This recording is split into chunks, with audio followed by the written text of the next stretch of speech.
So the Smiling Skull, we opened that in August of 1993. The name Smiling Skull, I sort of had that in the back of my head. A friend of mine coined that in college as a sort of a fictitious type bar. We're out riding around on the Harleys one day, and he just made up that name, and there it was years later in the back of my brain, and presto, now we have a place for the name. But we sort of had a niche, you know. Back then the motorcycle thing was really rolling and starting to roll even more, and so bikers are starting to roll in on the weekends, or really every day almost at the beginning.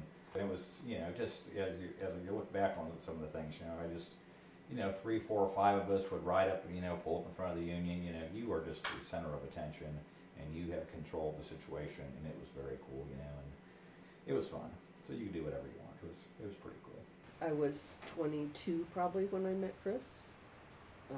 We were both, you know, having a lot of fun. We were having a good time. We liked to party, and we had a lot of fun together. He was kind of, you know, I like a, that's, if you asked me to, you know, pick out a guy right now, it would be somebody that was kind of rough around the edges. That's what attracted me to him. That whole kind of biker lifestyle mentality, whatever, all those things, you know, the more different kinds of things you experience and the more people you know, and helps you to understand other people better. I have a lift over there that I wheel into here. We turn the heat on in the winter. You put the frame up on the lift, and this is where it sort of comes together. Sometimes it takes a year. Sometimes you can do it a little bit faster. When I started collecting the motorcycles, then I started getting into the memorabilia. So now you have some pictures, posters, magazines, advertising, just great old stuff, you know. It's fun stuff, but you know what? You start to get old, and then you wonder what's going to happen to this stuff, you know. So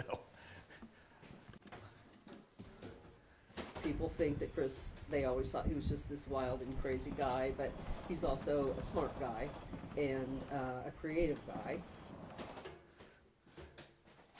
So we talked about the guys, you know, when I was going to college, you know, the original group of guys. So we continue to have reunion parties year after year. Me, Detroit, Harv. Is that Dick Rudder? Ziggy, Joe Block from Chicago, Charlie, Crash. Is that my daughter? As soon as I got into the bike thing, I started carrying a camera with me. And so I was known for the guy that was always taking the pictures. We would document the bikes, the girls, you know, the parties, because they were always great parties. Look. And you know what they always say. You know, they used to have that question in the newspaper, what's the best pickup line? We always said, who needs a pickup line when you got a Harley? You don't need a pickup line when you have a Harley. Look, that's my friend Crash. He drinks too much now. And this is the newspaper stuff here. I took this to the swap meet not too long ago. They just loved this. Outlaws invade Athens. Old Fred, he's dead. They buried him with his Harley up in Columbus.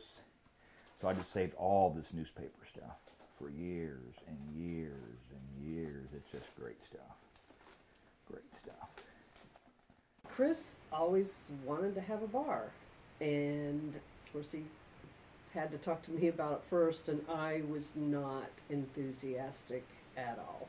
But you know, it was just like the more I thought about it, you know, this is something he's always wanted to do, and he's really excited about it, and how could I, you know, how could I tell him not to? Everybody needs a place to be. For a lot of people who have ended up hanging out there on a regular basis, that's where their people end up being, you know, and they get to be friends, and everybody is pretty much accepted in there, everybody. It's a kind of a comforting place for them, I think. There's always lots of people in there who, where would they be if they weren't at the Skull with all their pals?